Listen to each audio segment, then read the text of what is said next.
Hello and welcome back to our men's final report from Innsbruck 2018. Let's take a look at the wall. It starts with a slab on the right side, then it's slightly overhanging in the middle and a steep part on the left.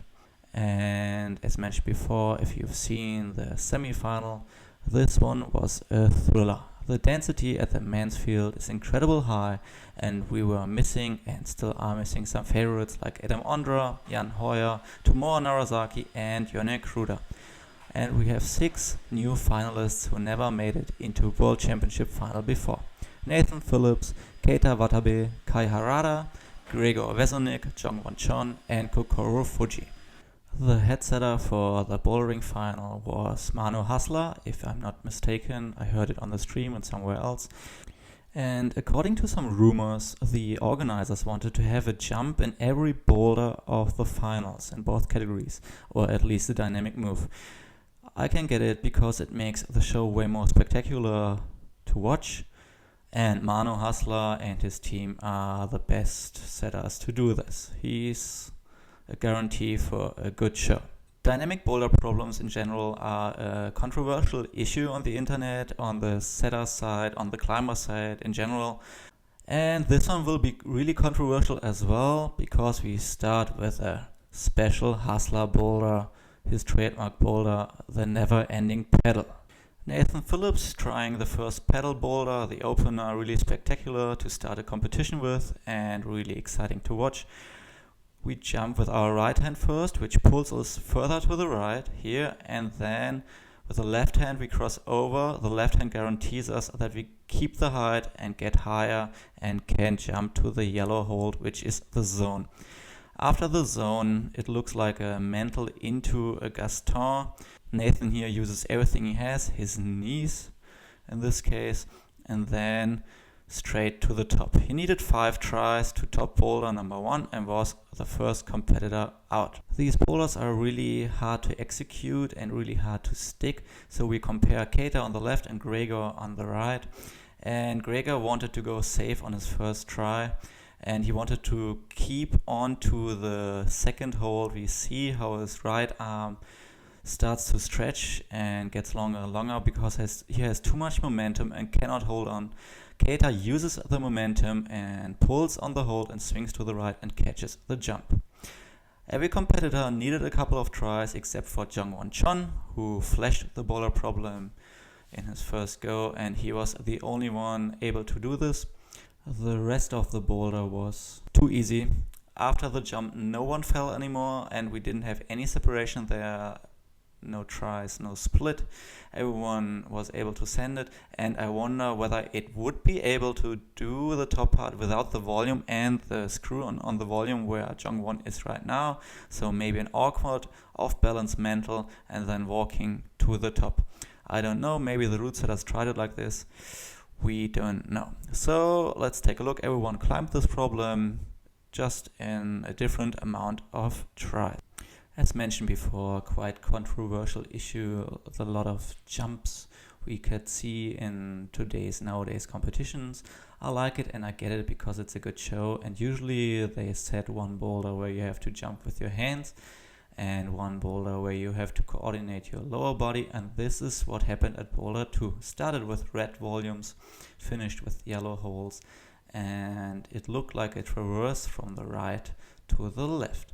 Let's take a look at Nathan Phillips and what he did with this boulder and how this boulder turned out to be. 4 red volumes, a screw on the right lower side of the volume to stand up, lift your feet onto the first volume. Nathan steps to the left and his hip is open so he can move over to the left, and he doesn't get the screw on the hold. You can't see it from your position. Only in his last try he's able to see the screw on. Because of the swing, you move over to the left and do one quick step to kill the momentum. Like Nathan, Keita Watabe from Japan jumps just from the right volume, and on his second try he sticks the move and gets the zone hold. really sad is the part which follows just one more move, dynamic move to the top hold, which is way too easy in my opinion. Boulder number 2 seems to be another one move wonder. Just the move to the left is hard and tricky, not physical hard, just tricky. So let's have a look why it is hard and what happens with your body. You need to move to the left, and to do this you need to move quickly, dynamic over and onto your left foothold, and because you usually create a lot of momentum, your body swings to the left or swings out of the wall, so you have to do this little kick to the left volume to kill and minimize the momentum. Standing on these volumes needs a lot of trust in your feet. No trust issues allowed for your rubber, and Gregor finds another way in his 4th try, leaning to the right so he can move his left foot freely already onto the lower left volume, skipping the middle volume, and then he moves over. Jongwon needed 6 tries as well. No one fell like Boulder 1 after the zone hold. So all we've seen was a lot of different attempts. The only climber not able to climb this problem besides Nathan was Kokoro Fuji, who apparently had problems with his left foot and right foot standing on these volumes. Really unexpected from Kokoro, because usually all the Japanese climbers are really good in awkward positions and on slopey volumes. Whatever, Kai Harada moves to first place with a flash and boulder number 2, followed by Gregor, Keita and Jongwon, all with 2 tops and zones respectively. Boulder number 3, the dynamic push, starting with a tricky, awkward body positioning and then an explosive crossover after the zone hold, and you have to stick and kill the momentum. And it's just a great combination of power, body tension, dynamic movement and awkward body positioning. Nathan Phillips in his first try moves out of this toe hook to the blue crimp. It's really mean. He's standing on a slopey volume, and now you move your right hand to the zone hold. There's a screw on which is really slopey on these yellow volumes. You almost can't see it. It's there. Move your left foot higher, and now he has to go around the volume with his left hand. After the crossover, you have too much momentum and your body starts rotating, so you have to stop the rotation and the momentum with kicking your right foot onto the right blue volume, onto the lower right side of the screen, which was really hard to do. Nathan couldn't do it. Keita Watabe couldn't do it as well. He tried to lift his right foot onto the zone hold, which wasn't possible. And our next starter, Kai Harada, had a lot of problems getting into the zone hold, honestly. He pushed maybe a little bit too quick or too fast, didn't catch the screw on. You can see it there. It's really flat. The higher you jump into it, the more stability your left arm offers you. But he needed 3 tries to make it happen. We can see it right here. He's still fighting, and now he's able to launch for the hold, and he sticks this move pretty easy, honestly, in his first try. And Kai Harada in his 3rd try of boulder number 3 tops boulder number 3 as well. Wow, what a move! Let's take a look at the move again. So you cross over with your left hand, and at this moment you cross the line, the axis of your right hand, and your body starts rotating because you don't have any resistance to keep your body to the left. The only resistance you have is move your body to the right onto the volume and stay really close to the wall and catch the momentum. Let's take a look at the split screen analysis between a fail from Gregor on the left and a send by Jongwon on the right. It's all about getting into the stable position, which is really hard and powerful, and stay close to the wall. Jongwon's right hand catches the screw on the volume a little bit better, and also his left shoulder is closer to the wall and his elbow is a little bit more bent, so he is in a stronger position with his shoulder. It's just a really minimal difference between Gregor and him, but this makes the send possible and makes it possible for Jongwon to stick the move and send the boulder afterwards. Gregor sticks the move later but is not able to do the crossover. Climbing is just amazing. Just a small movement of your body makes such a big difference, and because he couldn't do this move really good, Only Kai and Jongwon were able to send 3 out of the 3 boulders so far. Going into boulder number 4, Kai and Jongwon are in pole position. They are the only ones being able to top 3 boulders so far. And Kai just needs to send boulder number 4 in 3 tries, or just less tries than Jongwon, and he will win the Boulder Championship 2018. Imagine this, last weekend he didn't make it into the Youth World Championships in Moscow, into the finals, but now he could win the Adult Championship. Apparently a really good atmosphere in Innsbruck for the last boulder. It looks like Ed Sheeran meets goddamn Coldplay, and they have a really nice concert and everyone is waving and having a good time, because they don't have to climb boulder number 4. The Mr. Miyagi Ninja Kick, another dynamic move, another dynamic boulder. Red cheetah volumes, risky and complex starting sequence until the zone, and then a hard crimpy move to the top volume. Let me tell you that this is hard. Reading the comments at YouTube, a lot of people were missing crimps and hard moves on the final boulders. Welcome, here they are. Really mean crimps, dual tags as well, and from these 2 crimps you had to move over to the zone hold, the yellow hold on the left side, and to stop the momentum, kick out with your left foot onto the left hold. It's also possible to kick out to the left and switch your right hand on the right hand side of the volume and stop the momentum. Thank you, Nathan, really good fight. Unfortunately, he was not able to climb this problem. Keita on the other side, he tried to slow down, we have seen it just quickly, the swing with his right hand on the right volume. Keita sticks the move to the zone in his 3rd try, but cannot climb the last move to the crimp. You have to throw up or pull really hard with your right hand, and the crimp is sloping down, pointing down, so no top so far, and in comes Kai Harada. In a pole position, as mentioned before, 20 years old, and all he has to do is climb this hard problem number 4. And now we are going in live. We'll enjoy the live commentary and the live atmosphere of the competition. Even a zone could be enough. He may not need to get anything at all if none of his rivals do. 20-year-old from Japan just needs to take his time, make the attempts count.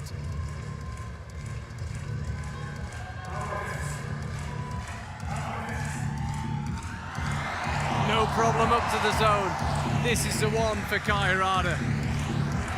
Up with the right hand, he's one move away from being world champion. Ladies and gentlemen, Kai Harada, 2018 world champion. Nobody is going to catch him. He has won the competition. He is the world champion. I watched this maybe 4 to 5 times now, and I still have goosebumps because it's so impressive how all the feelings, how he's exploding, all the pressure they just realize after the last boulder that they won. Like, he is won after the last boulder, and he's the only one being able to climb 4 boulder problems. Gregor will climb this boulder problem as well, but no one else will. Jongwon was not able to do that, and congratulations, Kai Harada.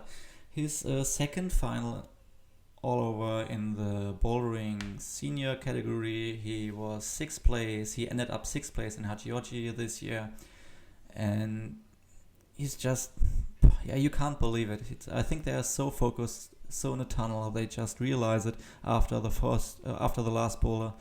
And he's such a young guy as well, but with his light-hearted style, a dynamic, a really good fluid movement, and with his ability to climb the last boulder as the only male competitor, Kai Harada is our well-deserved world champion 2018.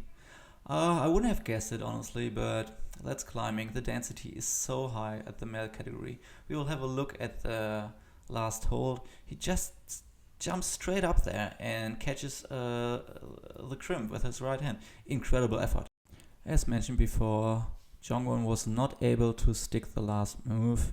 It wouldn't have mattered anyway because he needed more tries than Kai Harada anyway.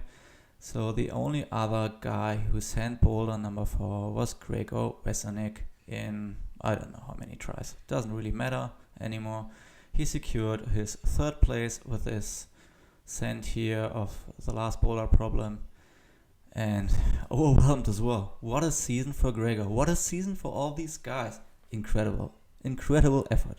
Time to analyze the jump to the left, the ninja kick, and what we can see here is that Gregor, I think he's climbing the intended way. He uses both screw-ons on the right volume to pull to the left. Kai, on the other hand, he just uses the lower one, moves immediately higher with his right hand to the volume, but still has a lot of momentum left to move his left hand to the left side of the other volume and catch both volumes at the same time, and eliminates the swing of his body. Then he steps with his right foot a little bit lower than Gregor and just jumps up straight to the screw-on. He stops the rotation of his body with his left foot smearing on the wall, while Gregor stops the swing with his right foot on the right hold. Both top after this pretty easy. And that's it. That's our Boulder Final 2018 in Innsbruck for the male category. Winner with 4 tops, Kai Harada. On 2nd place, Jongwon Chon. And 3rd place, Gregor Vezonik. All over, the whole round was pretty dynamic, pretty spectacular, and when it comes to the Olympics and television and a show for an audience who are non-climbers, a show is pretty good just to attract new people for the sport. On the other hand, I can understand a lot of complaints about these parkour-style action showy boulders. But as a setters team, it's their task, their goal to create a split, and they created a ranking and a split really well. It was spectacular, and as an organizer, maybe the organizers or the IFSC, we will never know. We will never know for sure. We can guess whatever we want. The organizers can ask for a good show rather than having like only crimpy, unspectacular problems. Crimpy problems can be really spectacular as well, but as mentioned a couple of times before, for a route setter it's way easier to split the field and create a ranking with low percentage and at the same time spectacular movements like dynamic moves, and this time the dynamic moves were really variable, they were different. We had a pedal dyno on boulder number 1 for the upper body coordination. We had a low percentage step move to the left on boulder number 2. Boulder number 3 was a crossover with the left hand around the volume, and to stop the swing you had to kick it with your foot out of an awkward position. And boulder number 4 had a ninja kick to the left side and was dynamic as well. Of course, I was missing maybe some burly climbing or crimpy climbing, a little bit of power endurance.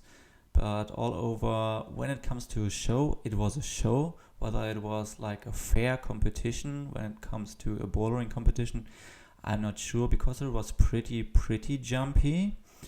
Some crimp problems were missing, but on the other hand, Kai Harada made it really clear that he is able to crimp, and on boulder number 4 he jumped to a crimp, which Jongwon Chon was not able to, which is doesn't happen that often. So I guess this is another evidence for his well-rounded climbing style. It was intense, it was dramatic, it was spectacular, so a really good final to watch. Everyone can think whatever he or she wants about the different styles of the climbing. We will never have a competition where everyone agrees on all the boulders, but we've seen some incredible fights, and I liked it very much just to look at it. As mentioned before, one crimpy problem would have been possible in my opinion as well, or just the top halves of boulder number 1 and boulder number 2 could have been maybe a little bit harder. But the job is pretty hard. It's a little bit like soccer, football. Everyone can complain really easy, but setting at this level is just really hard. And to guess what they can climb and what they can't, especially when you have a starters field like these 6, you would have never guessed these 6 in the finals. Our guesses would have been for sure at least Tomoe Narasaki, Yone Kruda into the final. Yeah. Thank you for watching. I will do the women's finals in a couple of days, and I hope you enjoyed this competition and this report. Please leave some comments and tell me what you thought about the competition. A like or share or a follow at YouTube, and have fun climbing and setting and talking about this competition. Bye bye. No problem up to the zone. This is the one for Harada. Up with the right hand, he's one move away from being world champion. Ladies and gentlemen, Harada 2018.